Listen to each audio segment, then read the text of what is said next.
Good morning, everyone. I hope you're doing well. So, the road less taken, that's what we're talking about here. What does that really mean? Walking by the road, watching a tree being cut, stopping there and asking a question, why is this happening? Expressing a concern. People who do that are taking the road less traveled. Going to a shopping mart, being offered a free of cost plastic bag versus a 5 rupee jute bag.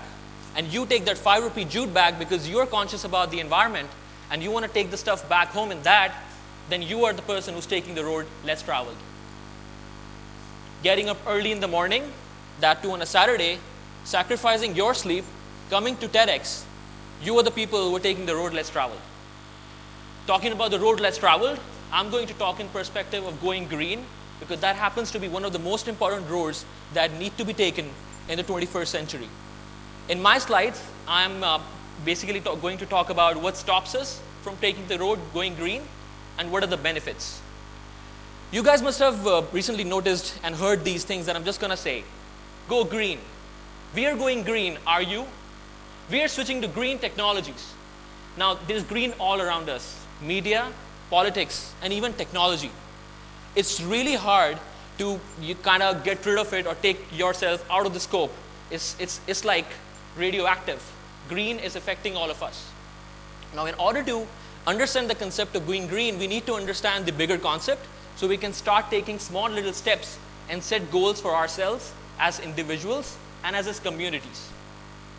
Now, that's why today I'm going to talk about why to go green instead of the typical how to go green.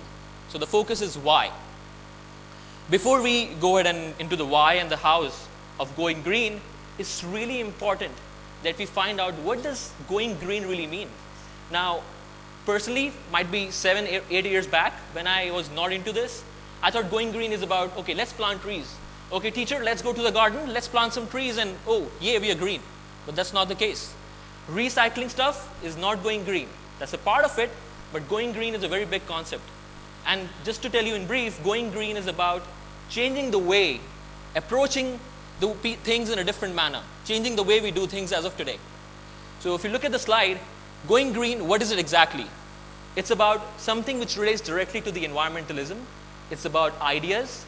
It's about social movements that can be taken in order to conserve, preserve nature and environment.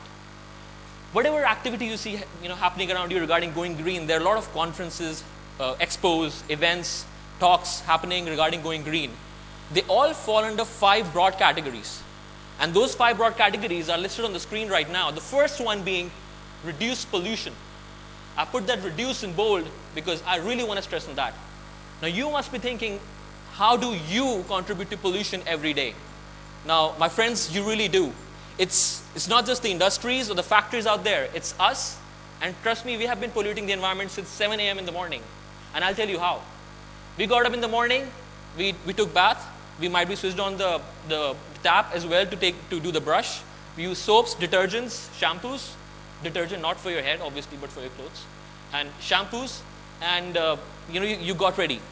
While doing that, we didn't realize that we are throwing away chemicals into the drains, from drains to the rivers, and from the rivers into the seas. Now, going into the sea is not throwing away from earth. It's eventually entering your ecosystem. It's eventually affecting our environment, deteriorating the health of our environment. And I'm not saying that you have to stop taking a bath. I'm not saying that come over just like that applying a deo, and I'm not a promoter of deodorants. But still, I'm telling you the way you need to make a change is start using organic products. Now, that's just an example. Use organic shampoo, organic soap. Everything is available. If you look for it, you'll find it. Talking about coming to the venue, most of us drove to the event. In fact, most of us. Some of us took public transport, and they're already taking the road less traveled. So, I really appreciate them. But coming to the event, driving down, and I'm not saying you should have not come to the event again, otherwise Mohit is going to kill me. But you should have come here by carpooling or might be through public transport. When you carpool, you taking 4 or 5 people along. And you will say, how would I come to know who's coming along from that area? People have a lot of excuses. But trust me, there are websites out there who help you carpool. You put down your location, you get alerts on who's coming from where, and you can get into that car. It's as easy as that. We are comfortable picking up calls. like picking up our phone and giving a call to a radio taxi, but we are hesitant in doing this. Why is that? That's what we're going to talk further. Second and the third point, and I'm talking second and third together because they go hand in hand. Conserve resources, conserve energy. Energy comes from resources. Resources are limited. Resources are natural, and they are coal, oil, and natural gas. I know we're coming up with sustainable ways of generating energy, like solar energy, wind energy, but still there are challenges in harnessing it. And the biggest challenge is not the technology doing it.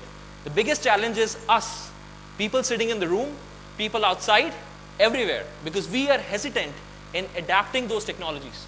We think, okay, it's not going to be worth it, because ideally, solar panels don't come in that cheap. You have to invest.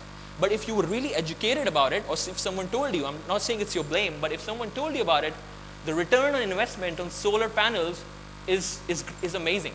And definitely we can talk about it further. Resources. Now, I was just reading this. I went to the site for WWF, and I was reading one of the surveys, and when I analyzed it, I figured out that we human beings are using 20% more resources than Earth can produce. Now, that's how resources are going down and population is going up. From 1970 to 2000, the population of the Earth, land, marine, and might be the freshwater species has gone down by 40%. At this rate, we will outstrip Earth's capacity to sustain life. And that's really alarming. Reduce consumption and waste. That's the fourth principle on the screen out there. We all have heard, like even I just went to the school on the side for the washroom, and I saw like a big sticky there was saying 3 R's. So I'm sure we all know about it. The 3 R's: reduce, reuse, and recycle. Reduce waste. Now you must be thinking, well, how can we reduce waste? Because we are going to use stuff, and then we're also going to have waste generated out of it. But there's just one little example